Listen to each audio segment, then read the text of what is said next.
Alright, so here we are, going to Star Shore Zone Act 1 with ya boy, Tails. And Tails basically controls how he always does in other classic Sonic games. Now, one thing that you do have to be careful about is how his propeller tails actually don't seem to attack enemies, at least from what I've played, because they definitely don't seem like they do. Now, this stage is heavily inspired off of Palm Tree Panic, if you all couldn't tell.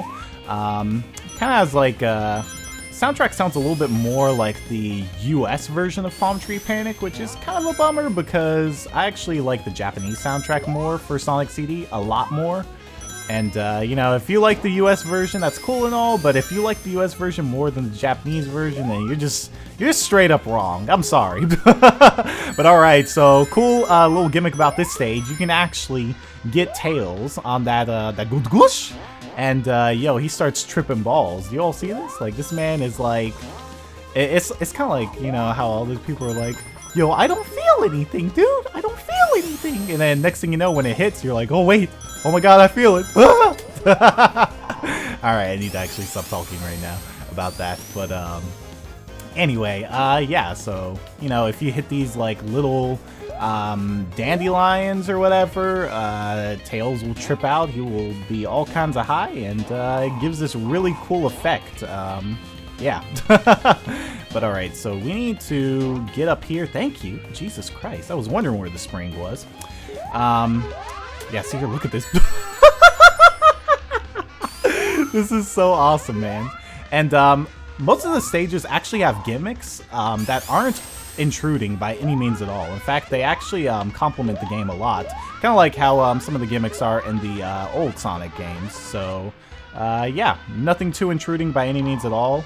Just adds a little bit more variety to the gameplay that kind of keeps it fresh, you know, keeps it a bit more interesting so that, you know, it's not just the same thing over and over again. But like I said, complements it. So, very faithful to how the classics handled things. And also...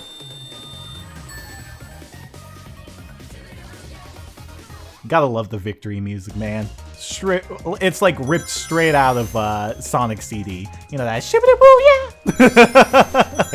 Oh my god, that's like so 90s, like that shibbity-boo-yeah! I love that, man. Anyway, alright. So here we are in Act 2. This definitely has some like aquatic ruins look to it as well. I don't know if you all see that, but by the way, if you all spot any references by any means, let me know down below, because obviously I'm not the most knowledgeable about everything in gaming, but I can notice some things or whatever, especially if it's Sonic related. But there are a lot of Sonic games I haven't played too, like the Game Gear games and just other games in general. So, you know, if you spot something that I miss, you know, help me out, fam. Would love to, you know, your knowledge, your, see how many Sonic aficionados there are in the comments below.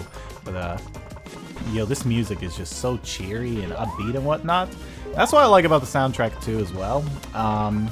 Basically, it kind of has, like, a Sonic Colors vibe to it.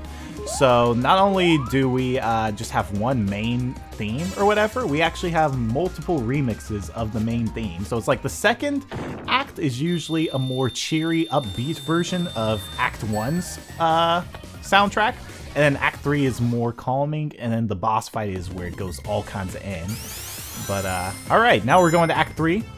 And, still a little bit upbeat, but I feel like the other one before was... I don't know, maybe a little bit more upbeat? It's kind of hard. Almost a tie. But, anyway, as you all can see around here, we got ourselves those nice, beautiful ultralight beams coming from the sky. We on that ultralight beam. We on that ultralight beam. This is a god dream. Wait, no! Can't be just impaling Tails like that. He's just a boy. Leave him alone. Don't talk to me or my son ever again. And, okay. Alright. Look at all these slopes around here. Jesus Christ, man. It would have been really cool to see a Sonic like before or after the sequel game that actually had Knuckles playable. Unless Sonic...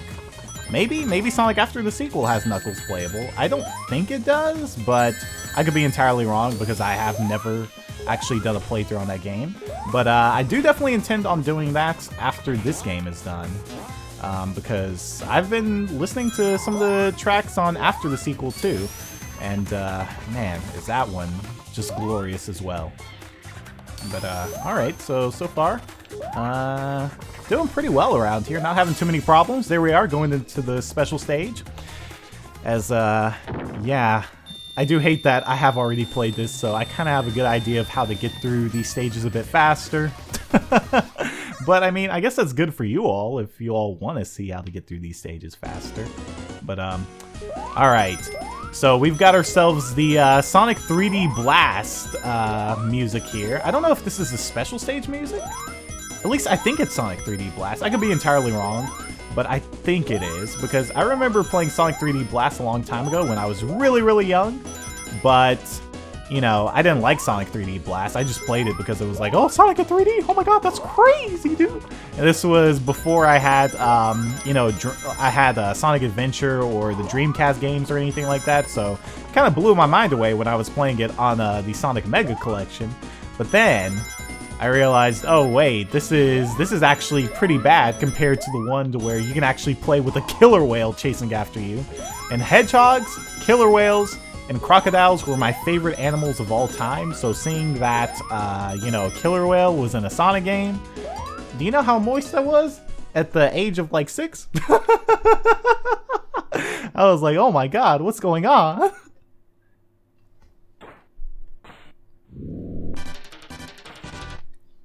Alright, yo, we got ourselves a boss fight. So, you know how I was talking about the presentation for this game? Yes, this game goes all in as we get ourselves all these really nice, beautifully animated cutscenes. And some of them, you can definitely tell... Are you serious? Boy! Don't make me. You can actually look at some of the cutscenes, and you can definitely tell that they ripped some of the animations from other Sonic games, like Sonic CD and whatnot. By the way, this music, oh my god.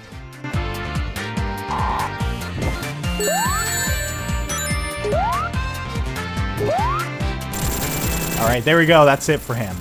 Jesus Christ, man, why do I go through these stages so fast?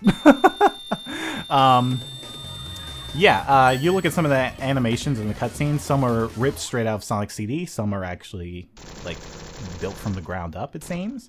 But everything still looks really, really good.